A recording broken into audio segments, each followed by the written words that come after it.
இந்த ஜெனரேஷன் குழந்தைகளுக்கு extra chocolate கிடைக்குது. இந்த பழக்கத்தில் என்ன பண்ணுதுங்க, வெளியில போய் அதே எக்ஸ்ட்ரா சாக்லேட்டை எக்ஸ்பெக்ட் பண்ணுதுங்க. வீட்டில் இருக்கிற பெற்றோர்கள் எக்ஸ்ட்ரா சாக்லேட் கொடுத்தா அதுக்கு அன்பு மட்டும்தான் காரணம். வெளியில் இருக்கிறவன் உனக்கு எக்ஸ்ட்ரா சாக்லேட் கொடுத்தால் அவனுக்கு என்று மறைமுகமாக சில தவறான எதிர்பார்ப்புகள் உண்டு என்பதனை நீ புரிந்து கொள். Don't expect extra chocolate outside. Blind spot, gender blind spot, biased blind spot. அவன் அடுக்குகிறான். நான் யோசிக்கிறேன், புத்தகங்கள் என்னை சீர்படுத்துகின்றன, என்னை வழிபடுத்துகின்றன. நான் சில விஷயங்களை சொல்லுகின்ற பொழுது நான் 5 விதிகளை உங்களுக்கு சொல்லுகிறேன் என்றேன். இன்றைக்கு நீங்கள் உங்கள் வீடுகளுக்கு செல்லும் பொழுது இந்த சகோதரி தந்த இந்த 5 விதிகளை மனதில் எடுத்துக்கொண்டு செல்லுங்கள். நான் வாசித்த புத்தகங்களிலேயே நான் நிரம்ப என்னை வழிபடுத்துகின்ற எதுவோ அதை நான் நெஞ்சிலே சுமந்து வந்து மக்களுக்கு தருகிறேன். யாரோ பேசியதை அப்படியே அடுத்தவர்களுக்கு பேசி கடப்பதல்ல என்னுடைய ஸ்டைல். நான் வாசித்து நான் உணர்ந்து இது உண்மை என்று தெரிந்ததற்கு பிறகு நான் எனக்கு அதை பரிசோதித்து விட்டு பிறகுதான் சொல்கிறேன். நான் இங்க நின்றுட்டு இருக்கிறது ஒரு சப்ஜெக்ட், என் லைஃப் ஒரு சிலபஸ். நான் பிடி டீச்சரா பென்சில்ல தான் ஆரம்பிச்சேன் என் லைஃபை. இன்னைக்கு உலக தமிழ்ச்சங்கத்தின் துணைத் தலைவராகவும் இயக்குனராகவும் கிரீன் பென்ல கையெழுத்து போடுற இடத்துக்கு வந்திருக்கேன். நான் சில விஷயங்களை சொல்லலாம். நான் உழைக்கிறேன். இந்த உழைப்பில் ஒருவேளை உங்கள் பிரார்த்தனையும் என் உழைப்பும் சேர்ந்தால் இந்த கிரீன் பென்ல இருக்கக்கூடிய கிரீன் இங்கின் அதிகாரம் கூடும். அதான் நோக்கம். ஏன் தெரியுமா? தமிழர்களிடத்தில் தமிழ் வாழ வேண்டும் என்றால், இன்றைக்கு சொல்லுகிறேன், வீட்டிற்கு எழுத்து செல்லுங்கள். தமிழ் வாழ வேண்டும் என்றால் தமிழ் பொருளாதாரத்தில் உயர்ந்தவர்களிடமும் அதிகாரத்தில் உயர்ந்தவர்களிடமும் போய் சேர வேண்டும். அவர்களிடத்தில் தமிழ் இருந்தால்தான் தமிழ் அடுத்த தலைமுறைக்கு மிகச்சிறப்பாக கடத்தப்படும் என்பதில் உறுதியுடன் இருக்கிறேன் நான். அதிகார படைத்தவர்களும் செல்வந்தர்களும் தமிழை கையில் எடுக்க வேண்டும். பாருங்க, 5 விதிகளை சொல்கிறேன். இந்த பிரபஞ்சத்தில் நாம் எதை செய்தாலும் அது நமக்கே திரும்பி வந்து சேரும். நாமே பொறுப்பு. நீங்க எதை செய்றீங்களோ அது உங்களுக்கு வரும். நாம் செய்யும் தவறுகளை பெரியவர்கள் மன்னிக்கலாம், தவறுகள் நம்மை மன்னிப்பதில்லை. அதை புரிஞ்சுக்கணும். பிரபஞ்சத்தில் நாம் எதை செய்தாலும் அது நமக்கு திரும்பி வரும். ஆதி செய்தி. 2வது, வாழ்வில் எதுவும் அதுவாக நடப்பதே இல்லை, நாம் தான் நடத்தி காட்ட வேண்டும். எல்லாம் மேல இருக்கிறோம் பார்த்துமா, நாம் தான் நடத்தி காட்ட வேண்டும். 3, சிலவற்றை ஏற்றுக்கொண்டால் மட்டுமே மாற்றம் நிகழும். 3வது விதி, நாம் மாறும்போது நம்மை பின்பற்றி நம் வாழ்வும் மாறும். நம்புகிறீர்களா? ஒரே மாதிரியா நீங்க இருந்தீங்கன்னா உங்க வாழ்க்கை மாறாது. கொஞ்சம் உங்களுடைய வாழ்க்கையை நீங்க கொஞ்சம் மாத்திக்கணும். அப்படி மாத்திக்கணும்னா கொஞ்சம் அறிவு மேம்படணும். அறிவு தானா மேம்படாது. அறிவுக்கும் கல்விக்கும் இருக்கிற வித்தியாசத்தை சொல்லவா?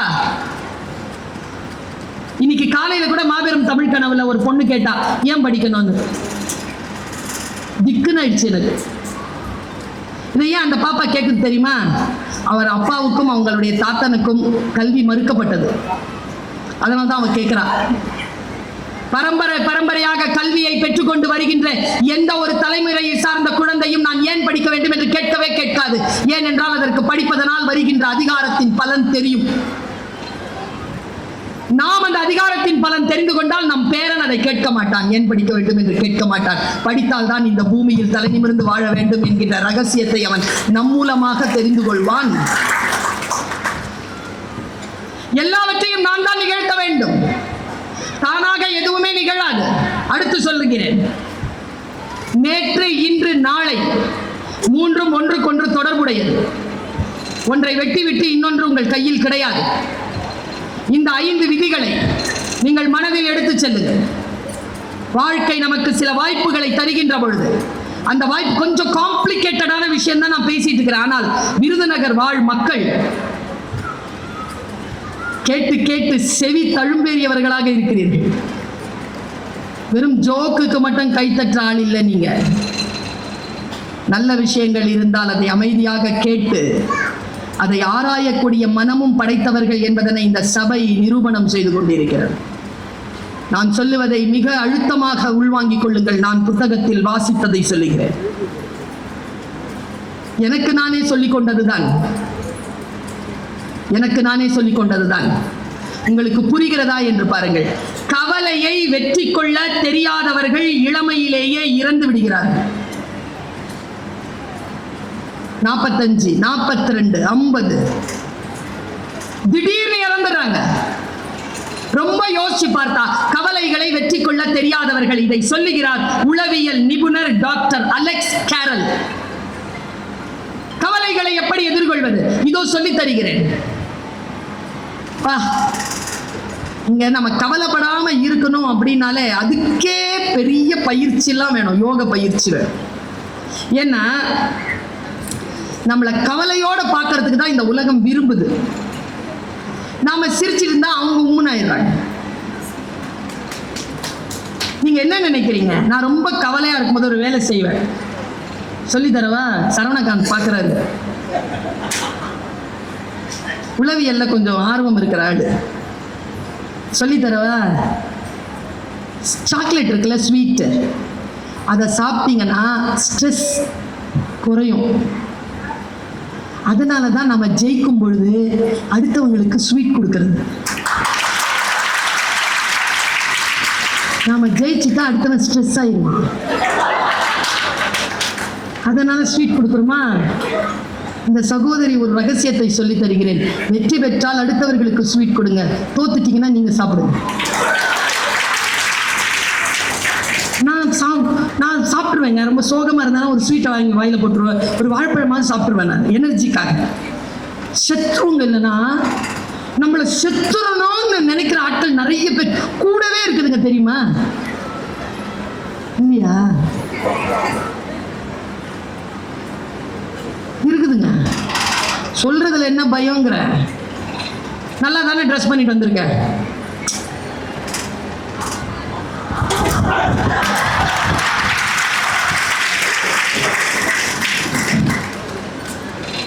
காலையில் 7 மணிக்கு ட்ரெஸ் பண்ணது.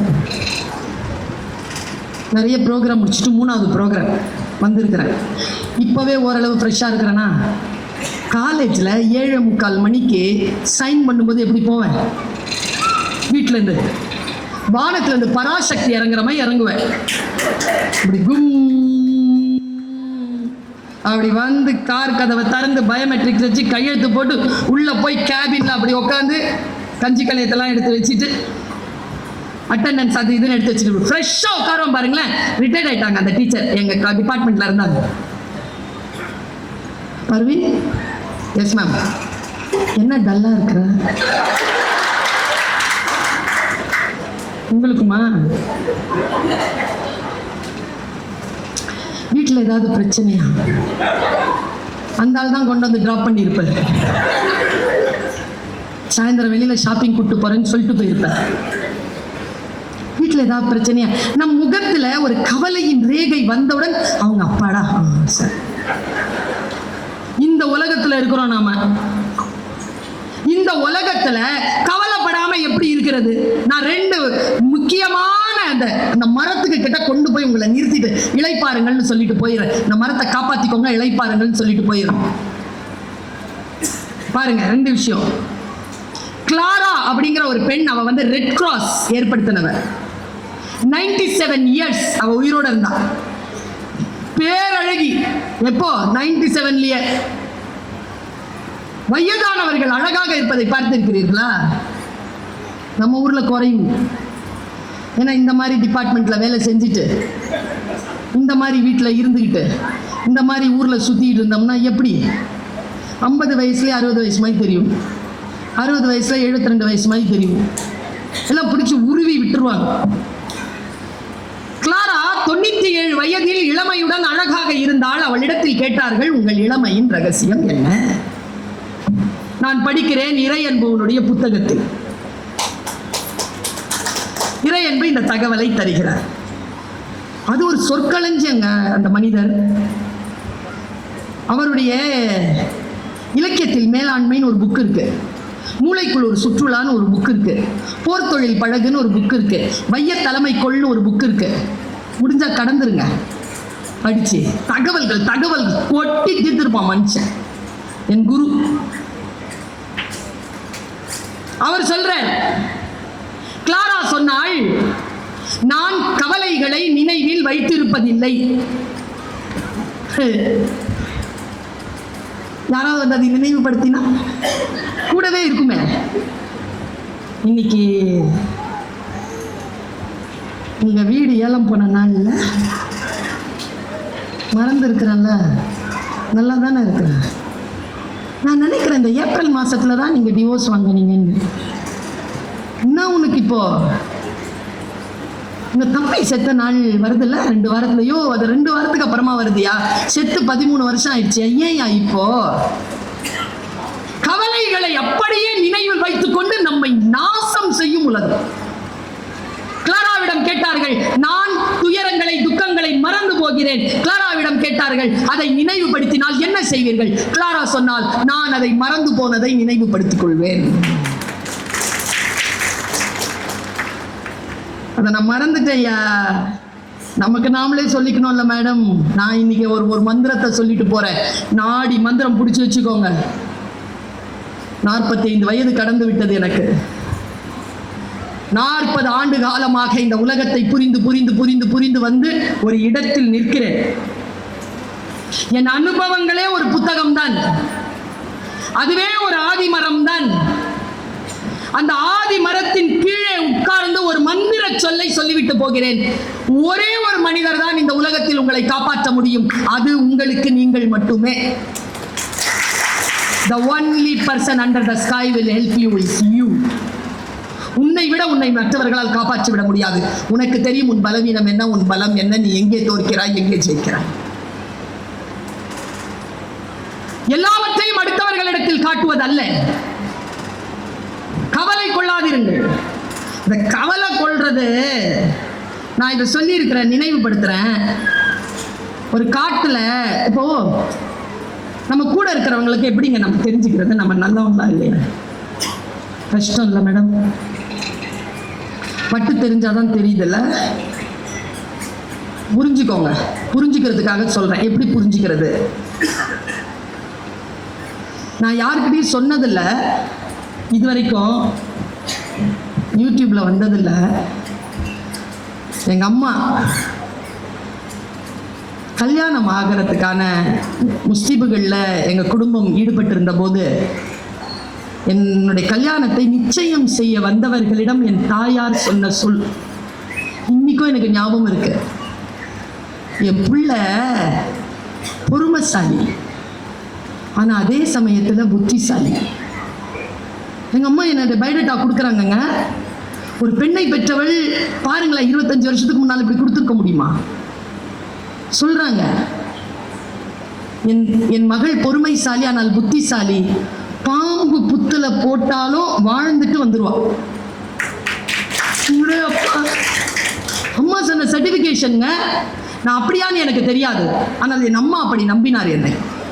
பாருங்க, எப்படி எப்படி நம் வாழ்க்கையை நாம் கவலைகள் இல்லாமல் எப்படி வாழ்வது என்பதனை புத்தகங்களின் மூலமாகவும் அனுபவத்தின் மூலமாகவும் நான் தெரிந்ததை உங்களிடத்தில் கடத்தி விட்டு போகிறேன்.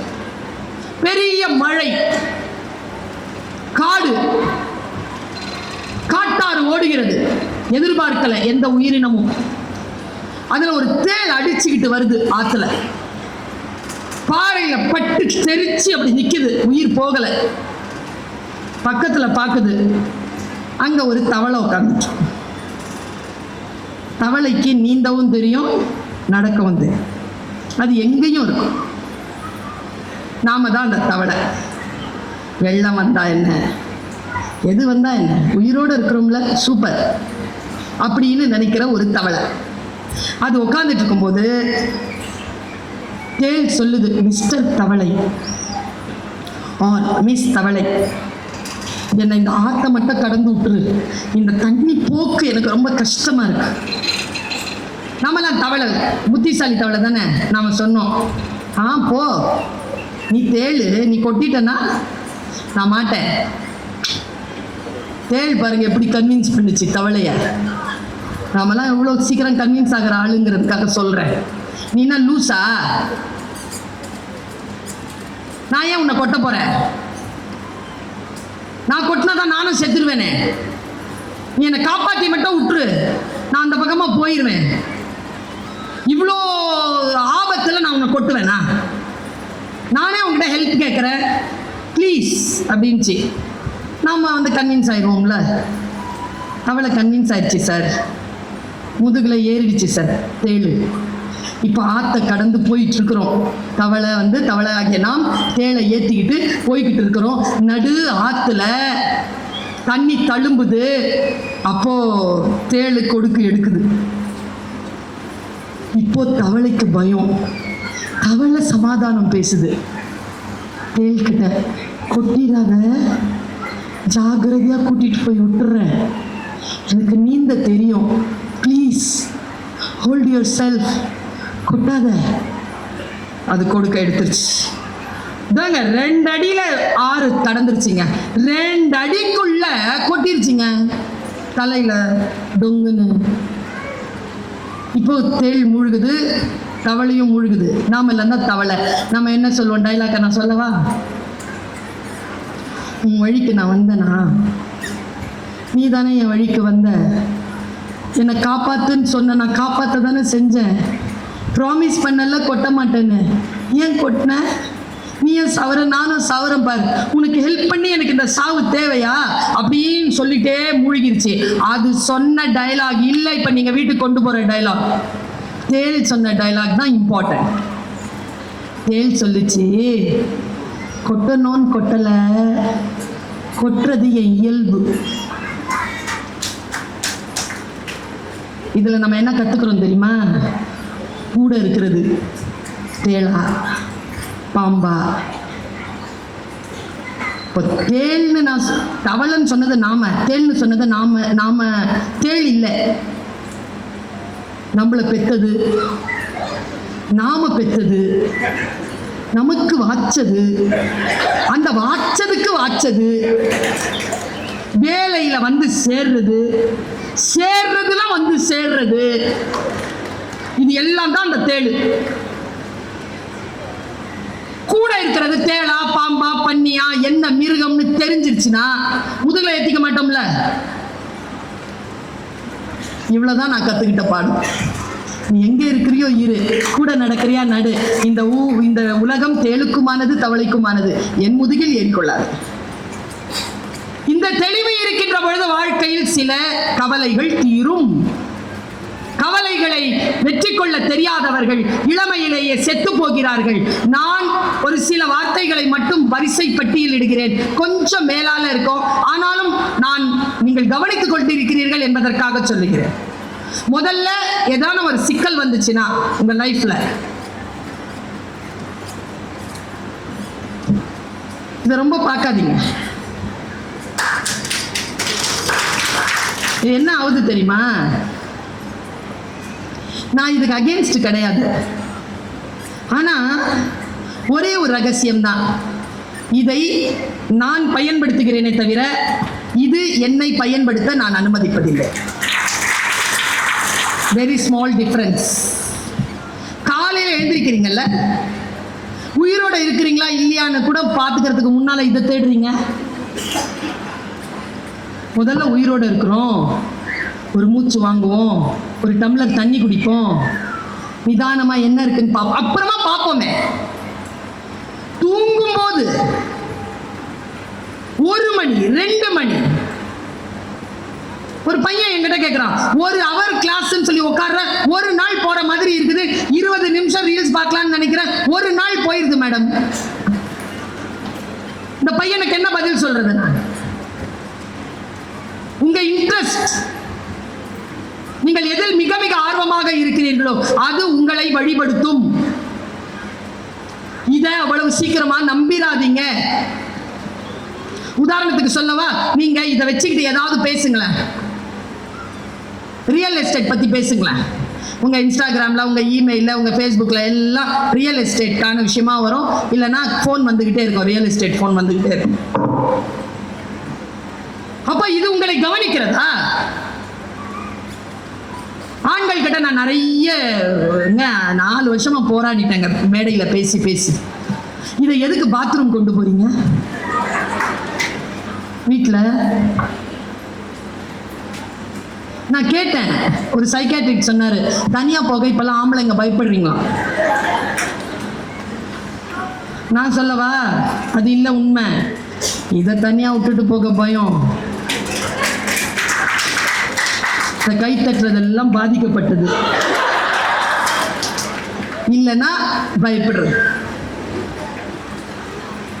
இன்னிலிருந்து இந்த புத்தக கண்காட்சியில இன்னிலிருந்து ஒரு சின்ன சங்கல்பம் எடுத்துக்கலாமா? ஒரு சின்ன உறுதிப்பாடு, ஒரு சின்ன வாக்குறுதி. காலையில எழுந்திரிச்ச உடனே குளிக்கிறோம்ல, குளிக்கிறோமா? ஏன் குளிக்கிறோம்? உடம்பு தூய்மையா இருக்கணும். வள்ளுவர் சொல்ற, புற தூய்மை நீரினால் வரும், அகத்தூய்மை வாய்மையினால் காணப்படும். உடம்பை எவ்வளவு சுத்தமா வச்சுக்கிறீங்களோ இதையும் சுத்தமா வச்சுக்கோங்க. இப்போ நீ படிக்கும் புத்தகத்தை பற்றி சொல், நான் உன்னை பற்றி சொல்கிறேன். நீ பார்க்கும் படத்தை பற்றி சொல், நான் உன் கூகுள் ஹிஸ்டரியை சொல், நான் உன்னை பற்றி சொல்கிறேன். நீ என்ன கூகுள் ஹிஸ்டரி வச்சிருக்கு? இன்னொரு விஷயம் சொல்லவா? சொல்லக்கூடாது, நல்ல மங்களகரமான விஷயம். செத்துட்டோன்னு வச்சுக்கோங்களேன், ஃபர்ஸ்ட் இதை தான் தேடுவானுங்க. இதை கொஞ்சம் சுத்தமா வச்சுக்கலாமா? இன்னிலேருந்து கிளீன் பண்ணுங்க. பாஸ்வேர்டு இருக்குல்ல, அது மனைவிக்கு தெரிகிற மாதிரி வைங்க. மனைவிமார்கள் கணவனுக்கு தெரிகிற மாதிரி வைங்க. குழந்தைகள் போனை ஓப்பனா வைக்கிற அளவுக்கு மன சுத்தமாகவும். இதுல வாழ்க்கையில் 2 விஷயம் தாங்க முக்கியம். அந்த தாய் மாதிரிங்க நான் சொல்லிட்டு போறேங்க. 2 விஷயத்துல சூப்பரா இருங்க. 1 மெடிக்கல்ங்க, மெடிக்கலா ஃபிட்டா இருக்கணுங்க. 2 சட்டத்துல ரீதியில ஃபிட்டா இருக்கணும், லீகலா ஃபிட்டா இருக்கணும். லீகலா எங்கேயும் போய் சிக்கிக்க கூடாது. தாய் தகப்பன்மார்கள் இருக்கிறீங்கல்ல, நம்ம குழந்தைகளுக்கு நாம கொடுக்கிற அதி அற்புதமான கிஃப்ட் என்ன தெரியுமா? தாயும் தகப்பனும் சேர்ந்து இருப்பதுங்க. அதை விட பெரிய கிஃப்ட் குழந்தைகளுக்கு கொடுக்கவே முடியாது. அதை விட பெரிய கிஃப்ட் என்ன தெரியுமா? 2ம் உயிரோட இருக்கிறது. அதை விட பெரிய கிஃப்ட் என்ன தெரியுமா? கடன் வாங்காம இருக்கிறது. அம்மா அப்பா கடன் வாங்காம இருக்கு. இந்த கிஃப்டை நம்ம அவங்களுக்கு கொடுக்கணும். இது நமக்கு புரியணுமே. வாழ்க்கை எப்படி சுத்தமாக வைத்திருப்பது? நான் இப்படி சொல்கிறேன். பிரச்சனை என்னன்னு பாருங்க. முதல்ல பிரச்சனைகளுக்கான காரணம் என்னன்னு பாருங்க. 2 அந்த பிரச்சனைகளை தீர்ப்பதற்கான சாத்தியமான கூறுகள் என்னன்னு பாருங்க. பாசிபிலிட்டிஸ் என்னன்னு பாருங்க. அந்த பாசிபிலிட்டிஸ்க்கு தீர்வுக்கு உங்களுடைய ரெக்கமெண்டேஷன் என்னன்னு பாருங்க. இந்த 5 விஷயத்தையும் பார்த்துட்டீங்கன்னா பிரச்சனையை சால்வ் பண்ணிடுங்க. எதன் அடிப்படையில் அந்த பிரச்சனைன்னு நீங்க முடிவு பண்றீங்கிறத கொஞ்சம் யோசிங்க. ஏனென்றால் பல நேரங்களில் அந்த கெப்பாசிட்டி இல்லாமலேயே பிரச்சனை இல்லாததெல்லாம் பிரச்சனை பண்ணிடுறோம்.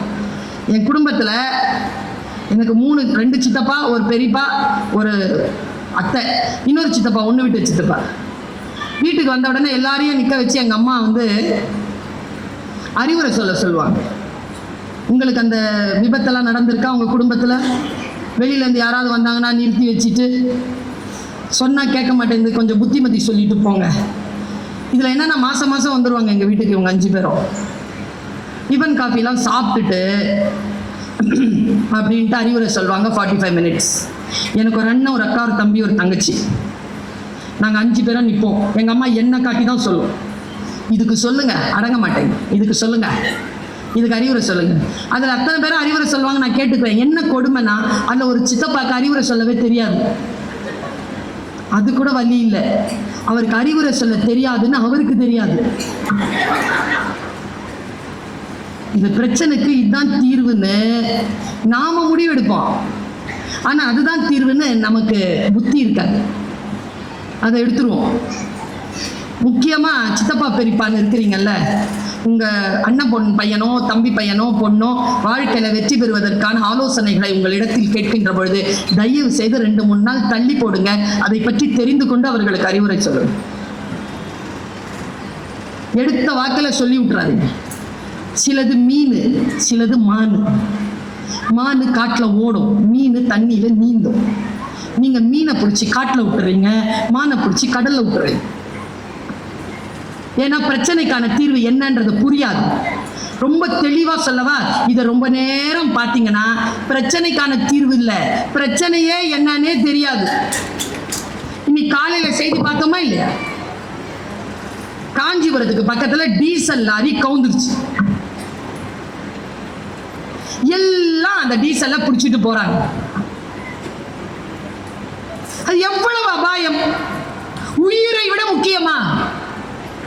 அது போடுறதுக்கு வெஹிக்கிள் இருக்கா உங்ககிட்ட?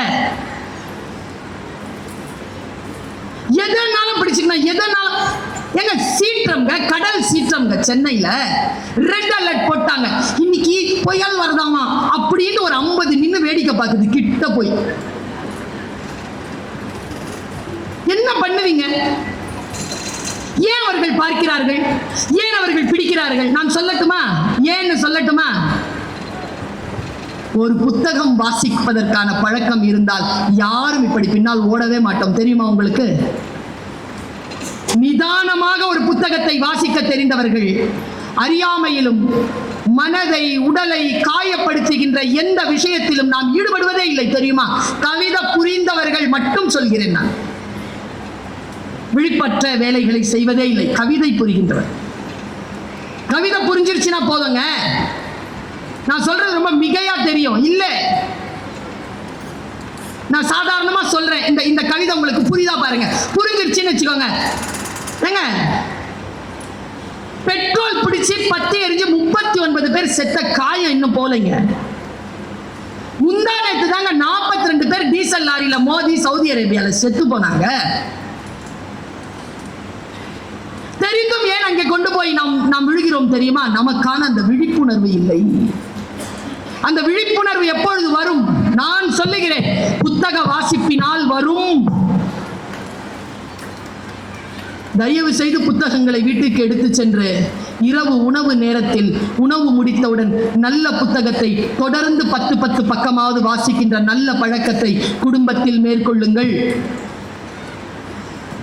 இந்த கொள்ளிக்கட்டையை கொஞ்சம் ஆஃப் பண்ணி வைங்க.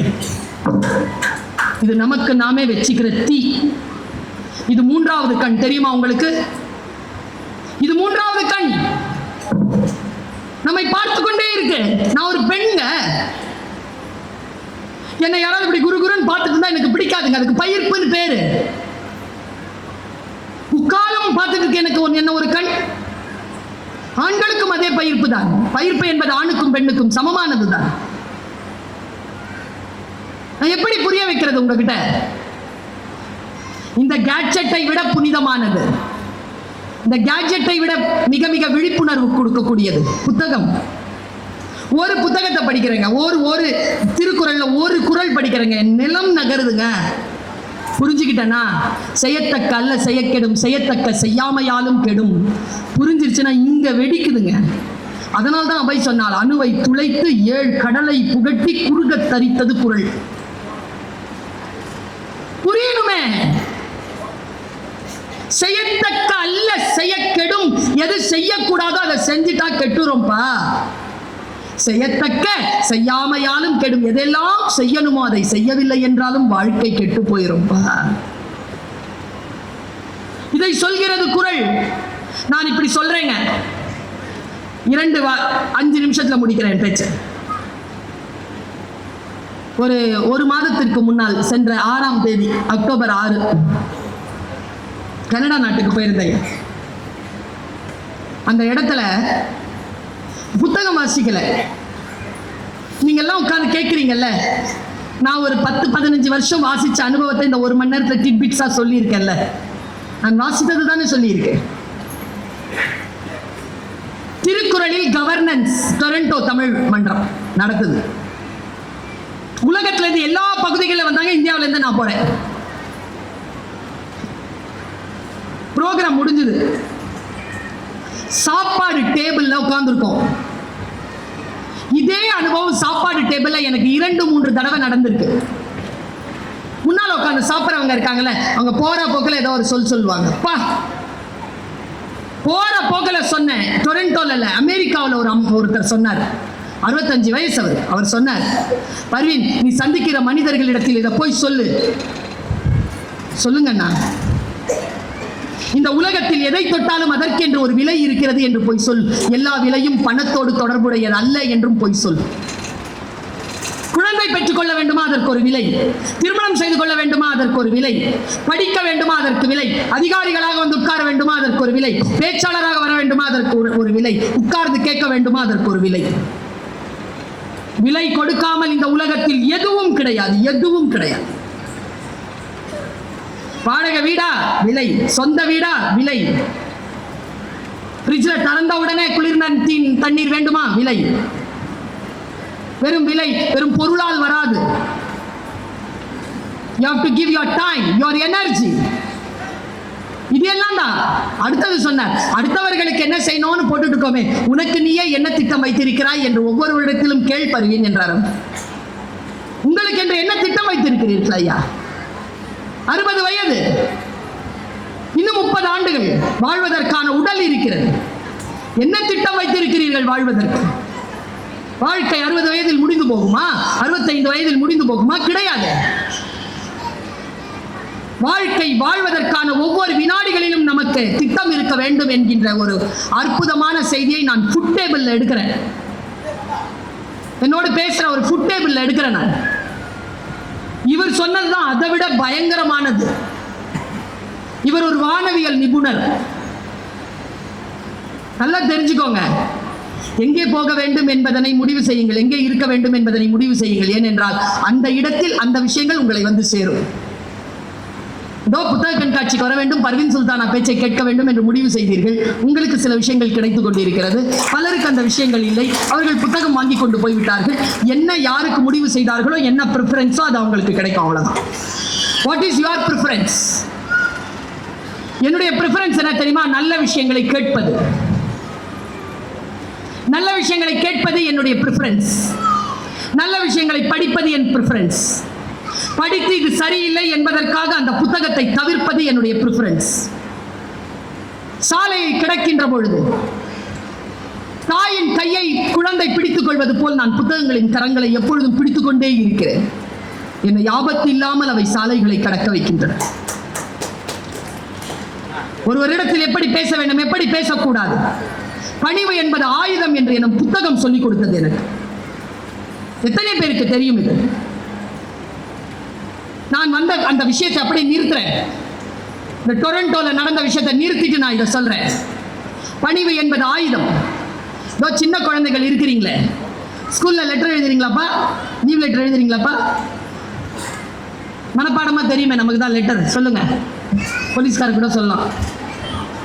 என்ன letter sir? as I am suffering from my brother's marriage, I want you to leave the college for 2 days. ஏதாவது எழுதிடணும். சரி, எழுதிட்டு நீங்க அமைதியா இருங்க, என் தலைமுறை அமைதியா இருங்க. இந்த சின்ன குழந்தைகள் கிட்ட கேட்கிறேன், கீழே என்னப்பா எழுதுவ? Yours truly. நாம என்ன சார் எழுதுவோம்? போயிடுச்சு சார். எவனோ எழுதுறது இல்லை.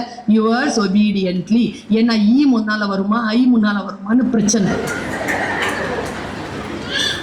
எழுதுறதே இல்லை சார்.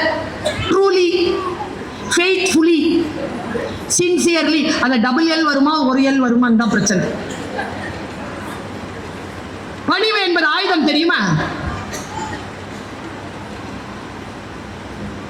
சில விஷயங்களுக்கு பணிந்து கொள்ள வேண்டும். கொரோனா வந்தது, பணிந்து கொண்டோமா இல்லையா? பணிந்து கொண்டவர்கள் உயிரோடு இருக்கிறோம். பயந்து கொண்டவர்கள் பணிவோடு இருக்கிறோம், உயிரோடு இருக்கிறோம். சில விஷயங்கள் எதிர்க்கத்தக்கன, சில விஷயங்கள் பணியத்தக்கன. பணிவு என்பதும் ஒரு ஆயுதம் தான் என்று இந்த தலைமுறைக்கு நாம் சொல்லித்தர வேண்டும் என்று புத்தகம் எனக்கு சொல்லித் தருகிறது. டீச்சர்ஸ் எல்லாம் பகைக்க கூடாது தெரியுமா? போலீஸ்காரங்களையும் பகைக்க கூடாது, வக்கீல்களை பகைக்க கூடாது, டாக்டர்ஸை பகைக்க கூடாது. ஏன் ஏன் பகைக்க கூடாது? பிளக்க பிடுங்கி விட்டுருவாங்க. பயந்து இருக்கணும். எனக்கு அவ்வளவு கோபம் இருந்தது என் டீச்சருக்கு முன்னால. பகைக்கவே இல்லையே. அவங்க ரிட்டையர் ஆகிறதுக்குள்ள அந்த ஸ்கூலுக்கு சீஃப் கெஸ்டா போயிட்டு வந்துட்டேன். பகைக்க கூடாது. நீங்கள் உயர்ந்தவர்கள்னு காட்டிடும். பணிவா இருக்கணும். அரச குணம் தெரியுமா பணிவு என்பது? இந்த குழந்தைகளுக்கு நாம் சொல்லித் தரவே இல்லை. வானவியல் நிபுணர் ஒருவர் உட்கார்ந்துட்டு எனக்கு சொல்லித் தருகிறார். மா, வானத்துல பிரபஞ்சம் பெருசுமா, வானம் ரொம்ப பெருசு, உலகம் ரொம்ப சின்னதுமா. அவர் இப்படிதான் காட்டினார் உலகத்தை. உலகம் ரொம்ப சின்னதுமா, வானம் ரொம்ப பெருசு. நாங்க அந்த வானத்துல டெலிஸ்கோப் வச்சு அந்த நடவடிக்கைகளை ஆராயும் பொழுது 1 இன்ச்சு இடத்தை எனக்கு கொடுத்தாங்க. 1 இன்ச்சுன்றது ஒரு 1000 கிலோமீட்டர் இருக்கும். நாங்க ஆராய்ந்து நான் கண்டுபிடிச்ச ஒரு சயின்டிபிக்கான விஷயத்தை உனக்கு சொல்றேன். நீ லிட்ரரியா அதை மாத்தி மக்களுக்கு சொல்றியா? சொல்றேன் சார். சொல்லுங்க சார். வானத்துல நிறைய நட்சத்திரங்கள் இருக்குமா. நடுவுல கருப்பா ஒரு இடம் இருக்கும். அதுக்கு பிளாக் ஹோல்னு பேரு. Black hole. வானத்துல சில நடவடிக்கைகள் வரும். அப்போ நட்சத்திரங்கள் அந்த பிளாக் ஹோல்குள்ள போயிடும். பிளாக் ஹோல்குள்ள போயிடுச்சுன்னா அது வெளியில வராது. ஏன்னா பிளாக் ஹோல் கிட்ட இருந்து வெளியில எடுக்கிறதுக்கான ஆயுதமோ பயிற்சியோ வானவெளியில யாருக்குமே இல்லை. நான் அதை பார்த்து கொண்டே இருந்தேன். சில கற்கள் பிளாக் ஹோல்ல போயிடுச்சு. அதே கவனிப்பு இருக்கும் பொழுது வானத்தில் வேறு ஒரு சின்ன நடவடிக்கை. அந்த நடவடிக்கைகள் உருண்டு சில நட்சத்திரங்கள் வந்தன. அந்த நட்சத்திரங்கள் அந்த இடத்தில் ஒரு சிறிய அதிர்வை கொடுத்தன. அந்த அதிர்வு கொடுத்தவுடன் பிளாக் ஹோலுக்குள் சென்ற சில நட்சத்திர கற்கள் வெளியேறின. சொல்லிட்டு சொன்னார், ஒரு இருட்டு பள்ளத்திற்கு நட்சத்திரங்களை உள்ளிழுக்கக்கூடிய முரண் சக்தி இருக்கிறது என்றால், இருட்டு பள்ளத்திற்குள் சென்றுவிட்ட நட்சத்திரங்களை மீண்டும் வெளியில் கொண்டு வருவதற்கான ஆற்றல் சில நட்சத்திரங்களுக்கு உண்டு என்பதனை அந்த மக்களுக்கு போய் சொல். அந்த நட்சத்திரங்கள் தான் புத்தகங்கள். உன்னை இருட்டு பள்ளத்திலிருந்து வெளியில் கொண்டு வரும் ஆதிமரம் அது. அந்த ஆதிமரத்தில் தான் வேர்களாக அந்த ஆதிமரம் நின்று நமக்கு காய் தருகிறது, கனி தருகிறது, நிழல் தருகிறது. இந்த இயற்கையை காப்பாற்றி உயிர் தன்மையை நமக்கு மேம்படுத்தி கொண்டிருக்கக்கூடிய ஆதிமரம் புத்தகங்கள். இந்த புத்தகத்துக்கு அத்தனை பேரை எழுந்து நின்று ஏன் மரியாதை கொடுத்தோம்? ஒரு சிறிய புத்தகத்துக்கு